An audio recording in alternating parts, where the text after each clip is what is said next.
7 biggest things stolen ever. World War II Mustang fighter plane. An Israeli Air Force reservist named Major Ishmael Yitzhaki told a museum that their World War II Mustang fighter plane needed a new coat of paint. Being the trusting sort, the museum said, "Sure, that sounds great." And Yitzhaki wheeled it out of the museum, flew the World War II fighter plane, to Sweden where he sold it for over $300,000. Buddhist Monastery Bell Ball. The ball from the inside of a Buddhist monastery bell was stolen in Washington state. The thieves were caught trying to sell the £3,000 piece for scrap metal. The bell and frame was suspended from the beams of an open-sided meditation pavilion.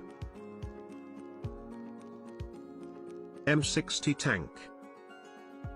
A man who had nothing to lose stole an M60 tank from the California Army National Guard Armory in May of 1995.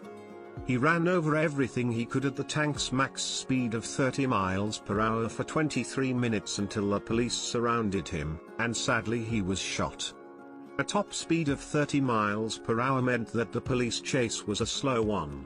But nothing got in Sean Nelson's way in the last few minutes of his life. He ran down road signs, hydrants, parked cars, traffic lights, anything that might potentially stop him in his tracked vehicle. He even tried to knock down a pedestrian bridge by ramming it repeatedly. The concrete held, though, and Nelson moved on. Ronald McDonald Statue. A 250-pound, life-size, Ronald McDonald statue along with the complete bench was stolen from a McDonald's in New Jersey in late April 2017. The biggest question here is not how or why, but rather, life-size Ronald McDonald? A dinosaur.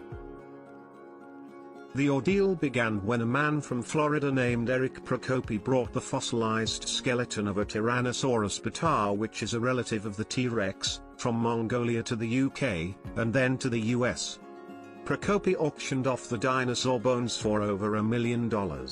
But, when the Mongolian government became aware of the skeleton's true origin, they prevented the sale. The police later arrested Procopi for smuggling illegal goods and possession of the stolen property. He spent 3 months in jail and the bones were sent back to Mongolia. 200-ton bridge. In 2008, thieves in Russia stole a 200-ton bridge overnight, presumably to sell for scrap metal. That's just impressive. The heist took place at a long-dismantled bridge over the Umba River, near the abandoned settlement of Oktyabrskyia, in the Arctic region of Murmansk, which borders with Finland. Residents realized only days after the theft took place. Photos dating the 16th of May circulating on Russian social network VKontakte showed that the central span of the bridge had fallen into the water. In aerial photos taken just 10 days later, there was no trace of the section or of any debris. The Empire State Building. In 2008, the New York Daily News, in an effort to show what a joke the city's record-keeping department was, drew up fake documents, with a fake notary stamp, and submitted them to the city to transfer the deed to the building. The point they made? Those are so important government documents that are so costly to file were not required to be verified by the Office of the City Register.